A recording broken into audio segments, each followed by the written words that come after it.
My name is Tony Litt. I'm the MD of Sunrise Radio, and it's my immense pleasure to bring you the official Sunrise Radio podcast. We are the #1 commercial Asian station in the United Kingdom, with many firsts to our name, and we continue to be the voice of British Asians who have given us their love and loyalty over 30 years.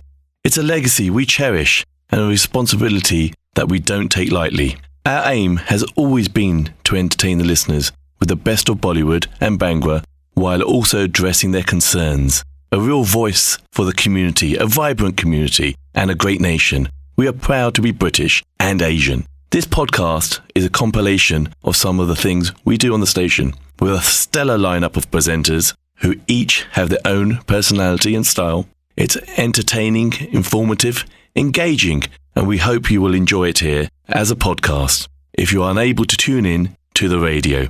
Don't forget to subscribe and tell your family and friends about this podcast, and do leave us a comment on what you think. We'd love to hear from you. All the best always. Team Sunrise. The UK's biggest station mix. Sunrise Radio. I've got my guest on air with me. His name is Sunny Sekhon, love coach. Sunny, how are you, my friend? How are you? Yes, I'm doing wonderful. Grateful and happy to be on today. I'm excited to talk about love and share some wisdom and some value and some cool stories. Excellent, excellent. Ladies and gentlemen, this is my guest for Pillow Talk. His name is Sunny Sekhon, love coach, founder of Love Fest. He's been doing some incredible things. But before we get to that, and I will ask you about that in just a moment, but you know what, right? We've obviously known each other probably about 4 or 5 years now, I think something like that. And, you know, it's an uncommon thing, I think, for especially South Asian men to get into this field of love. So tell us just a quick little bit about your story. What made you decide to do this line of work? Oh, Amit, I had so many problems with my relationships and finding love, and so many unhealthy habits me and my partner was bringing into it. And life was just dull. So even though I was in a relationship, life was dull. Things were black and white. And it was so much hurt and pain that when we started getting mentored by Tony Robbins and everything else like that, we started seeing light in our day. We started seeing colour. And it was there a decision to help others and be able to help them uplift from whatever emotional state they're in so they could create a better relationship. And this is what's led me onto this path. And I remember you saying as well, you had a pretty bad relationship beforehand, but you've got an incredible wife now, and who is your partner in crime as well. Yeah, so thankfully we created a beautiful, passionate relationship. So much better communication, partner in crime with me at Love Fest, and everything else that we do in life, and really, really beautiful life that we're creating together now. And this is something where it was in store that I want to help others be able to create such a beautiful life. And I see it with you and your partner as well, Amit. Yeah, do you know what? This is one of the reasons I do what I do as well, because I think when you do find someone that you have who is an amazing character and you have a genuine connection with, a beautiful connection, then there is definitely nothing quite like it. And I see that with you too as well, and it's just incredible. And then, of course, you've now come to create this amazing thing called Love Fest, which I was at in August in London, 3,000 singles. I mean, I don't think there's been anything quite like that around the world, to be honest. And first of all and foremost, you did absolutely incredible. Everyone was messaging, talking, catching up with me during the day, like how good you was. And I can't believe you got them all to dance. Oh, electric slide, bro. That was absolutely mind-blowing. I was so happy, especially within the South Asian community. Everyone got involved and loved it. It was so cool. Oh, it was good. It was good fun, though. But what an incredible event. I mean, to pull 3,000 single people together, look, let's face it, right? Getting a singles event together with 100 people is hard enough, but with 3,000, that's nuts. Yeah, it was a lot of big marketing, a lot of big why as well into it. And you know what? It was amazing because you saw people that never been on dating apps before, never really put themselves out there before. And they came to this event encouraged, and they put themselves out there, and they had fun, and they enjoyed themselves, and they met loads of people. And you know what? We saw so many positive interactions come together. We saw so many people having fun and relaxing and opening themselves up to love. And in that, as we could just see it from the energy of the room, there was a lot of magic in the air, and maybe you could Maybe you saw that as well, but a lot of magic in the air between people, a lot of chemistry outside, inside, and absolutely amazing. It was insane. To impact that. It was insane. And do you know what shocked me as well is how many people chose to come alone. Like, they didn't come with any friends, like no backup, no support, no wingmen, no wingwomen, but they just thought, I'm going anyway. And that, I could imagine, even if I was doing this, like, I would have been like, this is nerve-wracking. Yes, completely. I know, they were so brave. The world rewards the brave. So it was good. Because these people that put themselves out there, and they had to, they were the ones that were really connecting. And the good thing with it was a long day. So at first they got to see you, they got to see Rahini, that was amazing. And then I jumped on for a little bit as well. And then whatever nerves they had started to disappear. Yeah. Then they started connecting. And then later on they connected better. And they had so much beautiful time to maximise. And that was the real gift of it. And the other thing that's really funny, right, was a lot of people were telling me, I'm not sure whether to go, I'm not sure if I'm going to go, too many people, whatever, right? And then I didn't think they were coming, and then I was there, and I was like, wait, what are you doing here? You said you weren't coming. They're all there. I was like, even someone from my team said, no, I'm not going, it's too many people for me. And then she's there. I was like, That's hilarious. FOMO, major FOMO. All right, bro, let's get deep, yeah? What do you think is the biggest problem in this day and age with dating and relationships? And what do you think people need to know to overcome some of those challenges? Oh, man. Such a good question. And here's what I'm seeing the most of right now, actually. It's the blame culture and the fear culture. It's blaming your lack of accountability on someone else. So when people are dating and they're not happy with how the relationship or the dates are going, instead what they're doing is blaming them and saying, actually, I don't even like them anymore. I don't like you, and they'll ghost them or they'll shut the relationship off. Instead of taking the opportunity or the accountability to go, I'm not happy in this relationship, or while we're dating, let's explore it. What's going on? Why don't I feel connected with you? Why don't I communicate the fact that you don't message enough, or we're not going deep enough in messages, or we're not actually properly connecting? Oh, I'm a bit nervous because COVID happened and now I'm scared to commit because I lost so many people during COVID, and because of that fear of COVID, I'm scared that if I commit, what if I lose you? Yeah. And this is a big pandemic that we're seeing now within relationships. This day, people are dating and they're getting on and they're like, I don't know what happened. They just disappeared. Yeah, it's true. And this idea of ghosting as well, right? Ghosting is obviously a massive thing at the moment. Yeah. And, the anxious avoidant paradigm and, all the anxious avoidance is getting into relationships, and then the avoidant walks away, the anxious chases, and, and a lot of this does come down to self-work at the end of the day, doesn't it? Yeah, 100%. And I think this is where me and you are so good at what we do, or like this is where we're a solid base for people. It's just having that secure base. Once they realise that there is a secure base for them, that's when the magic comes in. There was one client that I had before. Actually, I went to a wedding with a client just after the Love Fest, and they met at your speed dating, your mingling event, Amit. No, which one was that? Who was that? It was Poonam and Sanjay, and Sanjay was actually on your radio show for a little bit as well. Oh, yes, of course. Oh, my God. So he came onto your Sunrise radio, and actually they got married, and beautiful wedding as well. Absolutely beautiful wedding. Oh, my God, that's so good. I know. Poonam was a client of mine for a while. And what happened with Poonam, actually, was very typical to this. She just needed that secure base that she could turn to and talk to about relationships. Because it's almost a taboo within the Indian Asian culture where we can talk to our parents about relationships. What that sometimes creates is, do I not feel safe within relationships? I haven't got anyone to talk to. How can I express? How can I understand? How can I let go of this information? And it's no purpose of their own. It's just a taboo culturally. And I was that secure base for her, which allowed her to date.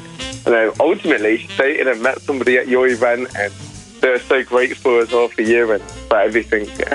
And such a beautiful couple ultimately as well. Yeah, how cool is that? Oh my God, that's amazing.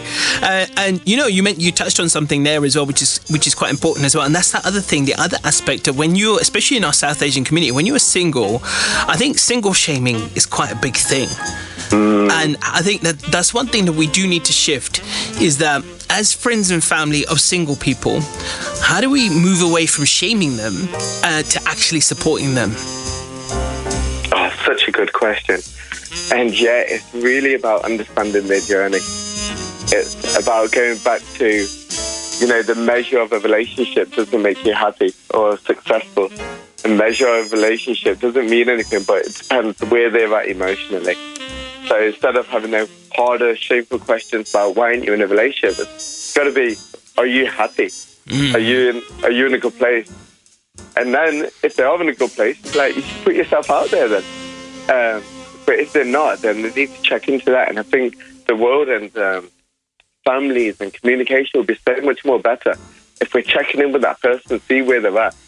And then from there, we start saying, now, I think because you're in a good place, because you're happy, because you're loving life, now's a good time for you to put the energy into relationship. Now's a good time for you to put it out there, as opposed to saying, you're not in a relationship, that means you're not good enough. Yeah, and the typical questions, right, of why are you still single? Yeah. Why haven't you met anyone yet? And that doesn't really help to make people feel preloaded. good. Right? Yeah. What a preloaded question. Why haven't you met anyone yet? I know. well, duh, if I had, I wouldn't be in this situation. And it's like, instead of asking that, they could ask things like, what can I do to help you? Yeah. How can I support you? Would you like me to put the feelers out for you? Yeah. Things like that, right? I say to everyone, become your matchmaker for your friends and family. Like, don't shame them, but at least ask them, or find a more constructive way to say to them, like, okay, cool. Would you firstly, are you looking to meet someone? Asking them that simple question. Maybe they want to be single for a little while, and that's perfectly fine. Great. Let them do their own self-healing. Let them do their period where they want to just be by themselves. Great, right? And then asking them, well, if you do, well, what can I do to support you? Yeah. Rather than it just be a beautiful way. Yeah, rather than it just be the old Auntie G way. Yeah, why are you single? Let meet this boy here, meet this girl here. Right, that's it. And they just throw them into like the lion's den with these two random people. Like, what the hell? I wasn't expecting this. And you must have this as well. But I get this from time to time. Like, the mother will message me on Facebook for their daughter. And they're like, hey, and I remember one in particular, such a sweet family. She messaged me about her daughter, sending me pictures of her daughter. Like, my daughter's coming to your event, look after her. And I remember it was one of the smaller events. Yeah. And I saw her and I was like, oh, I spoke to your mum. And she was like, oh, I'm so embarrassed. I was like, your mum was fully supportive. And then because of that, I almost looked after her even more, because I was like, I owe it to your mum now as well as you. Which was such a beautiful thing, because it gave me that extra support to her to help her find the match as well, because I knew her a little bit more. Yeah. And I felt extra connected with the mum. And the mum was being proactive, which is so beautiful. The mum was saying, hey, look, check out this singles event, and message me, like, is she going to be safe? And I was like, yeah, she's going to be fine, like, completely safe. She has nothing to worry about. And then because of that, it almost brought in this beautiful relationship with me, her, and a little bit of a mother as well. And you're a surrogate son-in-law. Yeah, exactly.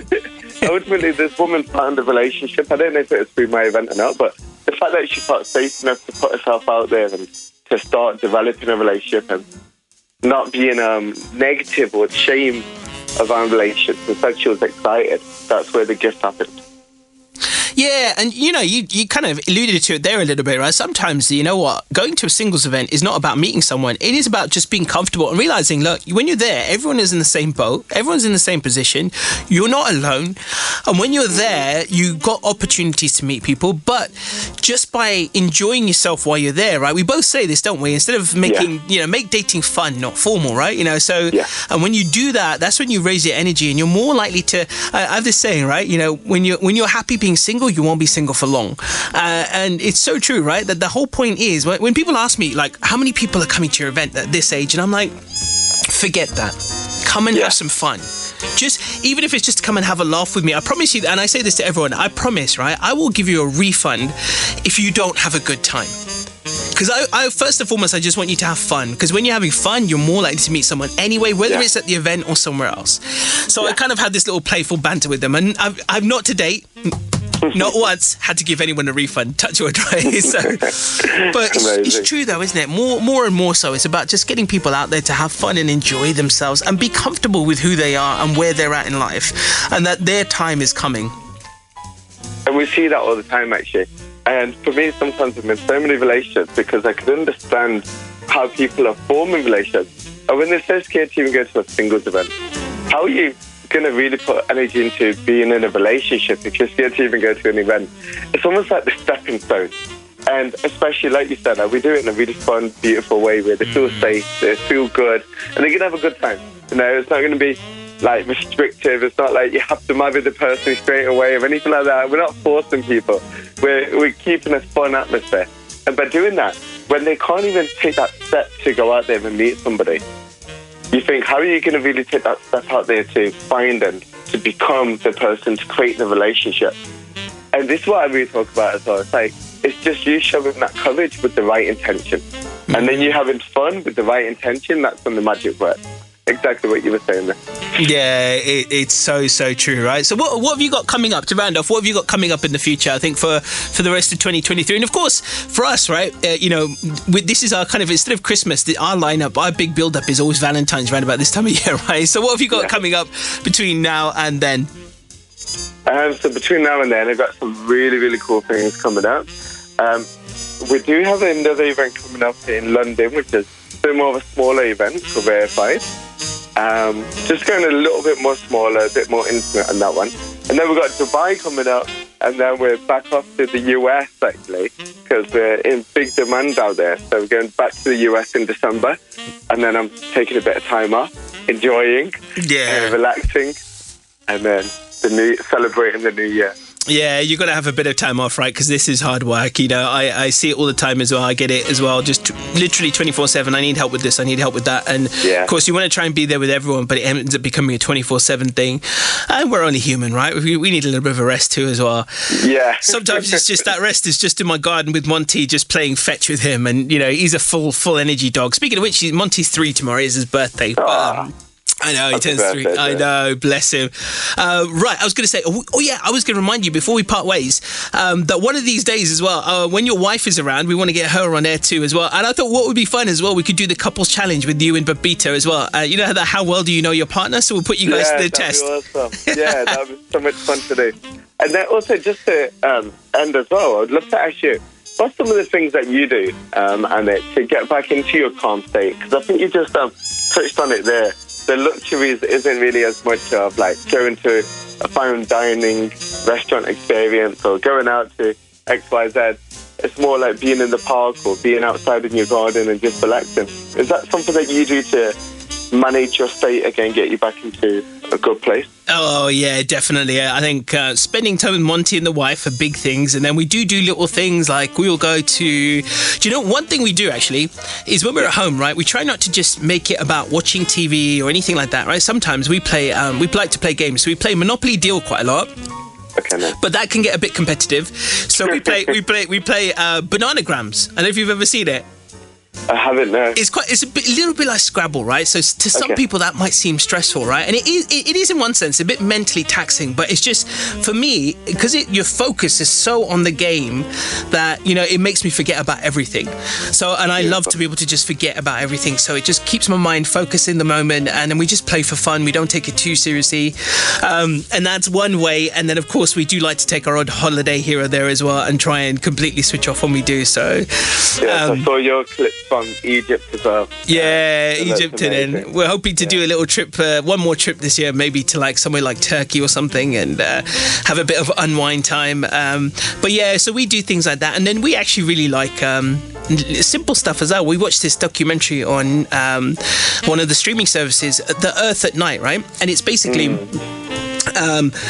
imagine like an animal documentary, but it's all filmed at night with these special cameras that make it look like daylight. So they've seen these animals in their natural nocturnal environment, which they've never seen before, and seeing how they live. And it's just, I tell you what, you have to see it. It's called The Earth at Night. It is friggin' phenomenal, and it's just so good, and just makes you appreciate how small we are in this giant world, in this giant universe, and it just puts things into perspective. Wow, that sounds absolutely incredible. Yeah, definitely one to watch. Add to your list, add to your binge list with you and your wife as I'm gonna well. add it in. Well, listen, it's been an absolute pleasure having you on, and like I said, right, we'll get you on, you and Babita on at some point in the future, and we'll do the old how well do you know your partner, the couples challenge, and see how it goes. Ooh, we'll have to see how we got on. I'm looking forward to that. Yeah, exactly. Thank you so much for having me on. No, it's a pleasure. Grateful, okay? We'll get this added to the podcast as well, and it's been a real pleasure, my friend. You have a great weekend, and good luck with the events as well. Thank you so much, and thank you to everyone else. Bye. God bless. Bye. Catch our love guru Amit Sodha between 7 p.m. and 10 p.m. every Sunday for that chill out zone.